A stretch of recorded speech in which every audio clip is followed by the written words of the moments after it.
नमस्कार. श्री गुरुदेव दत्त. श्री गुरु प्रतिपदा. माघ कृष्ण प्रतिपदा. गुरु प्रतिपदा म्हणजे श्री क्षेत्र गाणगापूरहून श्री नरसिंह सरस्वती महाराज निजानंद गमनी गेले तो पवित्र दिवस.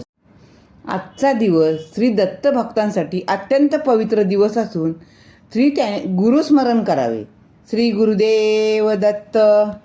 आज 13 फेब्रुवारी 2025 गुरुवारी श्री गुरु प्रतिपदा म्हणजे श्रीमद नरसिंह सरस्वती स्वामी महाराज यांनी श्रीशैल्य येथे गुप्त गंगेत स्वतःला गुप्त केलेला दिवस आहे. या प्रतिपदेला दत्तप्रभू गंगेवरती फुलाचे आसन टाकून त्यावरती बसून पैलतीराकडे गेले आणि अदृश्य झाले आणि प्रसाद म्हणून 4 पुष्पे त्यांनी पाठवली. अशी ही कथा आहे गुरु प्रतिपदेची. श्री गुरुदेव दत्त.